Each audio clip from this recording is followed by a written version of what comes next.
Hello, my name is Dr. Mark Harries, and today I'm talking to you about debt issues, debt problems that people have, and it can be very worrying for people, and people can get very ill with the stress of debt. Now, I'm going to explain to you that there are other ways of going, of not going bankrupt and trying to deal with your creditors. There is a variation order, and there's an administration order. An administration order is an order where you actually fill in all your particular debts up to £5,000. That includes arrears and rents, electric, telephone, any debts at all that you may own on credit cards or whatever, but it's up to £5,000. They are going to change it to £15,000 soon, but at the moment it's been £5,000 the last 25 years.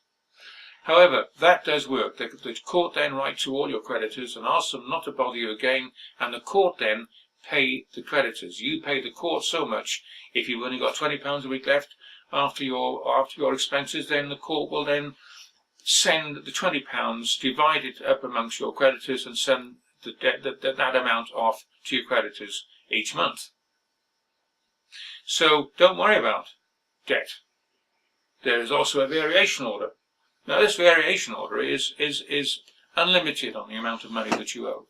It's not a bankruptcy order or anything like that, but there is a fee of some £40 that you have to pay the court, and you can put any of your debts on there, and the court then write to the creditors the same as the administration order, and they then pro-rata your particular payments, your debts.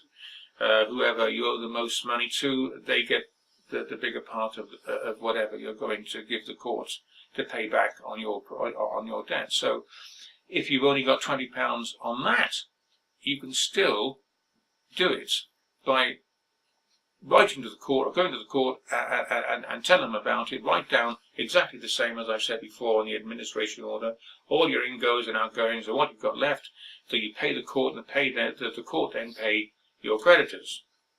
And that stops you going bankrupt and stops the worry of the stress. Obviously, it'll affect your credit history for a short time, but then don't worry about that. Now, a debt lasts for 6 years. Property debt lasts for 12 years. So, if, for instance, you owed money on something and you moved, and they couldn't find you, and then you registered yourself with the council for voting rights or whatever, and then they know where you are. But they won't approach you.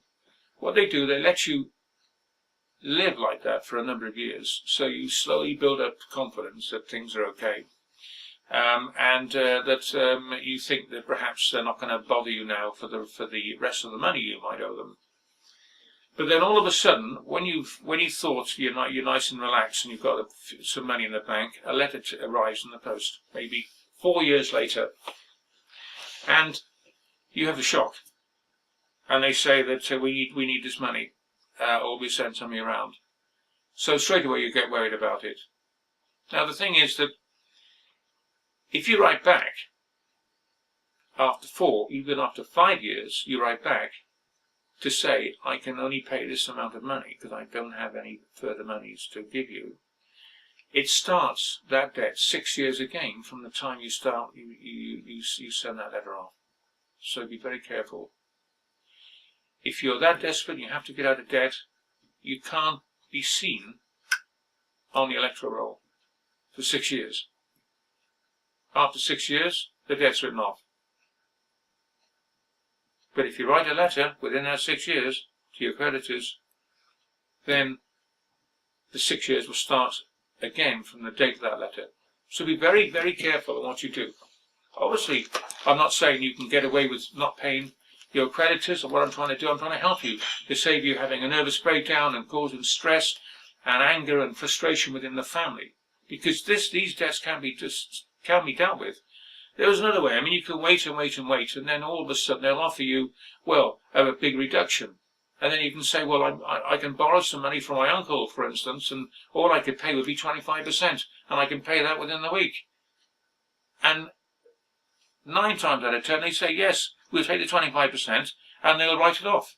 and you say, I want it to be written off on the credit agency list as well, as satisfied, before you actually send them the money, and they will do that. So it only costs you 25% of what you originally owed. It's quite easy if you just think about it and not actually panic about the whole thing, because stress ruins relationships.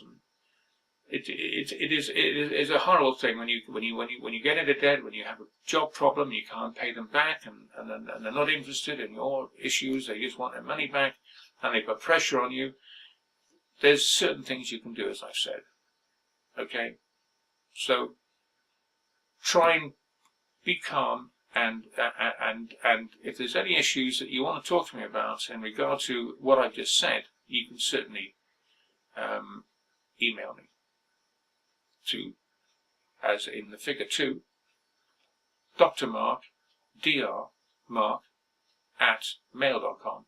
Now, the thing is, you have to be able to not worry about these things, because stress can be suicidal. It can be a dreadful feeling when you even owe a small amount of money. People think, oh my goodness, if everybody knows in the street that I'm in debt and things like that. It's some people think like that, but don't worry, you can deal with this. As I just said, these things you can do.